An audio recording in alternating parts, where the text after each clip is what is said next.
Hello everyone, I am second year medical student. आज मैं बताने वाली हूँ टेस्ट एनालाइज के बारे में। बहुत सारी रिक्वेस्ट आई थी कि भाई टेस्ट एनालिसिस करें क्यों, कब मॉक टेस्ट देना चालू करें, कब फुल मॉक टेस्ट दें, नीट से कितना टाइम पहले दें और टेस्ट देने में टाइम वेस्ट हो रहा है क्या, मेरा तो सिलेबस कंप्लीट नहीं हुआ, मैं टेस्ट दूँ क्या। ये सारे क्वेश्चन के आंसर्स मैं आज देने वाली हूँ। टेस्ट सबसे पहले अपन टेस्ट देते क्यों हैं और कब देते हैं, टेस्ट देना क्यों इंपॉर्टेंट है, हमें तब पता चलेगा टेस्ट देने के बाद कि हमारा इतना क्लियर हो चुका है, हमने जो चैप्टर पढ़ लिया उसमें हमें इतना आता है, अगर क्वेश्चन आएंगे तो हम अटैम्प्ट कर पाएंगे या नहीं कर पाएंगे नीट में। इसलिए टेस्ट देना बहुत ज़्यादा ज़रूरी है। और नीट का एग्जाम होता है 3 घंटे का, तो आपकी आदत हो जानी चाहिए 3 घंटे बैठने की। इसलिए मैं रूल बताती हूँ कि पढ़ते कैसे हैं। 3 घंटे आपने पढ़ा, आधा घंटा ब्रेक लिया, फिर 3 घंटे पढ़ा, फिर आधा घंटा ब्रेक लिया। ये करके आपकी नीट के एग्जाम में प्रैक्टिस हो जाएगी। अभी हम टेस्ट एनालाइज की बात करते हैं। टेस्ट एनालिसिस में कैसे करते हैं, सबसे पहले एक आप जब टेस्ट दे रहे हो ना, तब आपको क्या करना है, पहला क्वेश्चन, दूसरा क्वेश्चन, तीसरा क्वेश्चन, 3 क्वेश्चन है उसमें, अंदर आपका सेकंड क्वेश्चन जो है वो बहुत टाइम कंज्यूमिंग है, तो उसके आगे आप टी लिख दोगे। ठीक है, क्यों टाइम कंज्यूमिंग था, ये एनालाइज में आपको काम आएगा। अगर आपके दूसरे 5वें क्वेश्चन में अगर आपको डाउट है तो आप जैसे उसमें लिख दोगे डी कि इसमें मेरा डाउटफुल क्वेश्चन था, मेरे इसमें डाउट है, और कोई अनअटेम्प्टेड क्वेश्चन है तो उसमें आप क्रॉस लगा दोगे कि मैंने अटेम्प्ट नहीं किया। क्यों अटेम्प्ट नहीं किया, 3 रीजन हो सकते हैं। या तो आपको क्वेश्चन आता नहीं था, या तो क्वेश्चन आउट ऑफ एनसीईआरटी था, या फॉर्मूला शीट में नहीं था। अगर फॉर्मूला शीट में नहीं था तो आप उसका फॉर्मूला ऐड कर दो, या आपको फॉर्मूला याद नहीं था तो फॉर्मूला रिवाइज करने चले जाओ। या फिर आपका अनअटेम्प्टेड था, आउट ऑफ एनसीईआरटी था, उसे छोड़ दो क्योंकि नीट में तो एनसीईआरटी क्वेश्चन ही आते हैं। या फिर उसे बहुत अच्छे से प्रैक्टिस करना आपको बहुत ज़्यादा ज़रूरी हो जाता है। अब क्या रोज़ टेस्ट देना इंपॉर्टेंट है, या फिर हम कब कब टेस्ट दें, कितनी बार टेस्ट दें, कहाँ से टेस्ट दें। ठीक है, ये सबसे इंपॉर्टेंट बात आती है कि हम फुल मॉक टेस्ट कब दें। मैंने तो फुल मॉक टेस्ट देना हमेशा 1 महीने पहले से चालू कर दिया था कि नीट आ रहा है। जैसे मेरा नीट मान लो आपका मई में है, तो आप अप्रैल से 1 हफ्ता पहले नीट का फुल मॉक टेस्ट देना चालू कर दो। ठीक है, अब आपको है ना ऐसा भी होना चाहिए कि आप हर संडे मॉक टेस्ट दे रहे हो। मॉक टेस्ट देना क्यों इंपॉर्टेंट हो जाता है, आपका पूरा दिन का जो आप याद करोगे, रिवाइज करोगे, रिवाइज करना बहुत ज़्यादा इंपॉर्टेंट हो जाता है। जैसे मैं बताती हूँ रिविजन क्यों करना होता है। सबसे पहले आप पूरे दिन पढ़ रहे हो और फिर लास्ट में 1 दिन का 1 घंटा जो लास्ट में छोड़ोगे ना आप, उसमें आपको पूरे दिन का रिवीजन करना है। भले आप खाली टॉपिक्स पढ़ो, भले आप उसके अंदर का फॉर्मूला पढ़ो, पर एक बार आप उसको पूरा रिवाइज कर लोगे ना, तब आपका पूरा दिन में जो पढ़ा है वो आपको अगले 4 दिन, 5 दिन, 10 दिन तक याद रहेगा। पर अगर आपने पढ़ा नहीं ना, तो आप अगले दिन तक भूल जाओगे कि मैंने अगले दिन, पिछले दिन क्या पढ़ा था। ठीक है, ये सबसे ज़्यादा इंपॉर्टेंट हो जाता है रिवीजन करना। तो रिवीजन करने से ही आपका ऐसा होगा, इसलिए मॉक टेस्ट भी देना पड़ता है आपको। हर हफ्ते मॉक टेस्ट दो, या फिर आपका जब भी आपको लगता है कि ये चैप्टर में कंप्लीट है तब मॉक टेस्ट दो। कैसे मॉक टेस्ट चैप्टर कंप्लीट है वो पता कैसे चलेगा हमें, सबसे पहले चैप्टर कंप्लीट होने के लिए आपको 1 शॉट देख लिया आपने एनसीईआरटी पढ़ ली, आपने 5 से 6 बार एनसीईआरटी पढ़ ली, लाइन टू लाइन याद हो गया आपको। उसके अंदर से आपने प्रैक्टिस क्वेश्चन लगा लिए, जैसे 100 या 200 क्वेश्चन, जितने भी प्रैक्टिस क्वेश्चन आपने लगा लिए। उसके बाद में क्या होता है, आप पीवाईक्यूज कर लो, पीवाईक्यूज कर ले, उसके बाद जाके मॉक टेस्ट देना होता है। तब हमें पता चलता है कि हमारा चैप्टर कंप्लीट है। और फिर एनालाइज करना होता है टेस्ट, तभी आपके मार्क्स बढ़ेंगे।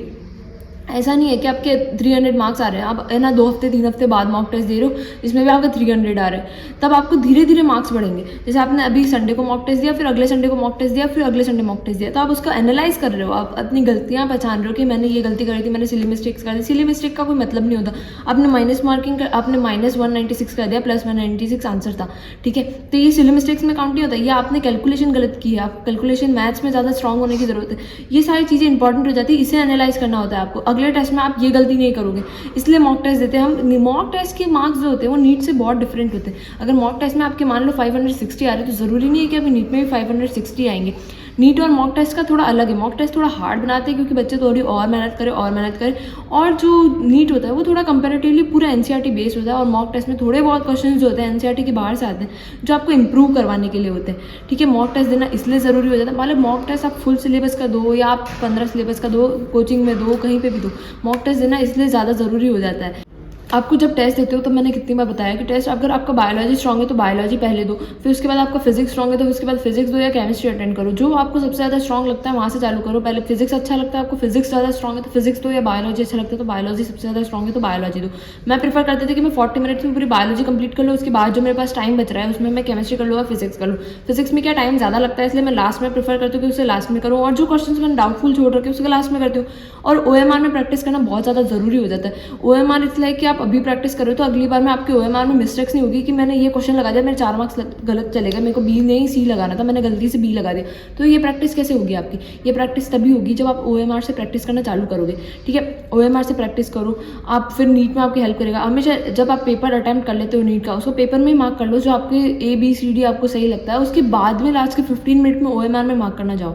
ऐसा नहीं है कि आप पेपर भी अटैम्प्ट कर रहे हो, आप OMR में भी भर रहे हो, तब की मिस्टेक्स होने के चांसेस ज़्यादा है। अगर आप दूसरी बार में लास्ट के 15 मिनट में OMR भरोगे ना तो आपको 2 बार 3 बार रिव्यू हो जाएंगे वो क्वेश्चन कि हाँ इसका आंसर यही है, मैंने कुछ गलत नहीं भरा है, ठीक है। इसलिए OMR की प्रैक्टिस करो। कभी थोड़ा सा चैप्टर्स बाकी है, बैकलॉग है, या फिर तुम्हारा 12th का भी बैकलॉग बचा हुआ है, तो उनको अगर मैं कैसे पूरा टेस्ट देना चालू कर दूँ। मेरा तो टेस्ट में आधा सिलेबस भी कंप्लीट नहीं है। टेस्ट से पहले किसी का भी 100% सिलेबस कंप्लीट नहीं होता है। पहले ये स्ट्रेस लेना छोड़ दो कि मेरा सिलेबस कंप्लीट नहीं है, मैं टेस्ट नहीं दूंगा। टेस्ट से डर के भागना बंद कर दो।